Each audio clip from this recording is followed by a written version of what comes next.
Le monde est bourré de connards. En disant ça, il est clair que je ne t'apprends rien. Mais il est hyper important de se le rappeler. Car fréquenter ce genre de spécimens sans soupape de sécurité peut nous coûter la vie.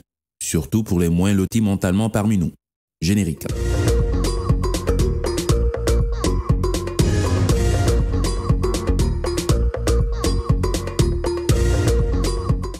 Bon, arrêtons-nous un moment sur la sémantique. Diagnostic express. Petite précision, quand je parle de connard, je parle du mâle et de la femelle. On est d'accord? Qu'est-ce qu'un connard? À ne pas confondre avec un fou. À la différence d'un fou, qui ne sait pas vraiment qu'il est fou, parce que atteint d'une démence que seuls les autres arrivent à déceler. Le connard sait très bien qu'il est un connard. Il est parfaitement conscient de ses foutreries, mais reste dans le déni. Il fait mine de ne pas savoir, de ne pas voir ce qui le détruit, lui et son entourage, et s'enfonce encore et encore dans sa connerie.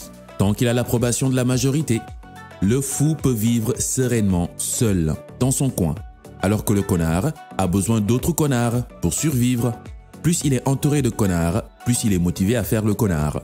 Il supporte mal la solitude.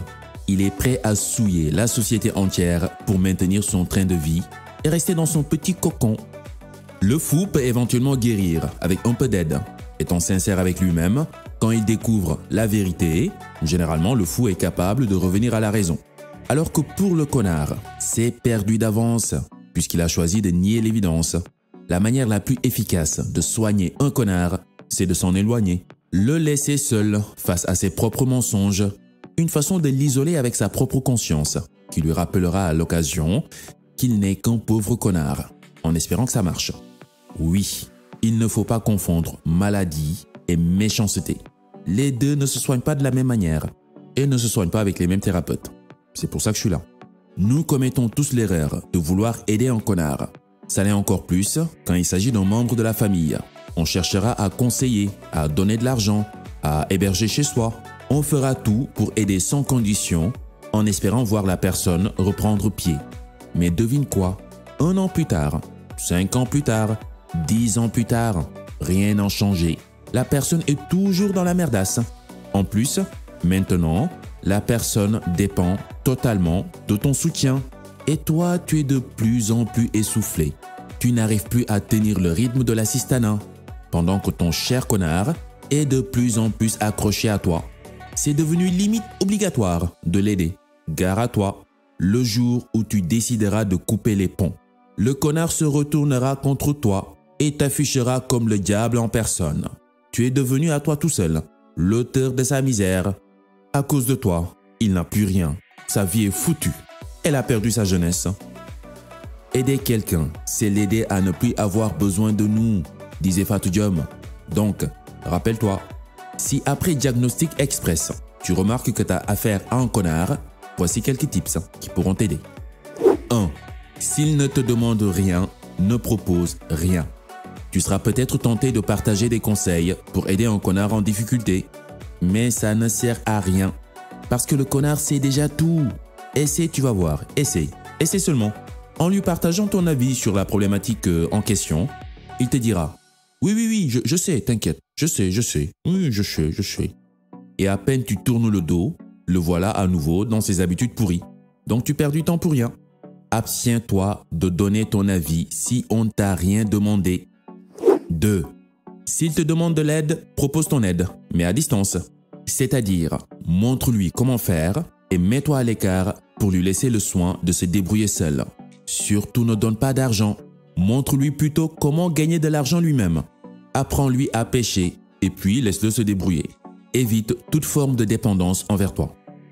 3. Si 1 et 2 pas respectés et qu'il s'avère que tu t'es fâché avec le dit connard et qu'il se retourne contre toi en rameutant tout ton entourage contre toi, commence à faire tes prières. Non, attends, sérieusement. À ce stade, tu auras vraiment besoin d'une force mentale de titan. Te voilà du jour au lendemain, désigné comme le diable en personne. Toi qui voulais juste aider à la base. T'es devenu le méchant, l'égoïste, qui ne pense qu'à sa petite personne, l'infréquentable, à qui on ne doit plus adresser la parole. Tes meilleurs amis te fuient, ta propre famille évite de s'afficher avec toi, tes propres enfants te tournent le dos. Pas de panique, accepte Accepte que tu es dans la merdasse et tu l'as bien cherché mon ami. Bienvenue dans la réalité. Encaisse les coups. Et pour mieux gérer le stress, inscris-toi à une salle de sport. Défonce-toi le corps au quotidien. Occupe ton esprit, renforce ton mental. Concentre-toi sur tes objectifs. Change d'environnement, rencontre de nouvelles personnes. Le temps finira par te donner raison. Mais pour te parler franchement, vaut mieux éviter d'en arriver là. Donc, n'essaie pas d'aider un connard. Mets-le face à ses responsabilités le plus tôt possible et laisse-le faire sa propre expérience de vie. Prie pour lui si tu veux, mais à distance. Pour finir, note ceci. Personne n'est à l'abri d'être le connard de quelqu'un. Oui, on est tous des êtres humains. Et la nature humaine, c'est, voilà, du bon, du mauvais, du grand n'importe quoi. Donc, le but de ce post, c'est de nous permettre d'en être conscients. Car aucun changement n'est possible sans prise de conscience, sans acceptation. L'acceptation est l'élément déclencheur pour mettre en marche une guérison. Il y aura des moments où tu te sentiras nul, mauvais, ridicule, méchant. Tu vas peut-être t'en vouloir, mais retiens que cela ne veut pas dire que tu es définitivement une mauvaise personne. Cela veut dire simplement que tu étais nul en ce moment-là. Tu peux donc décider de rester un connard ou décider de changer.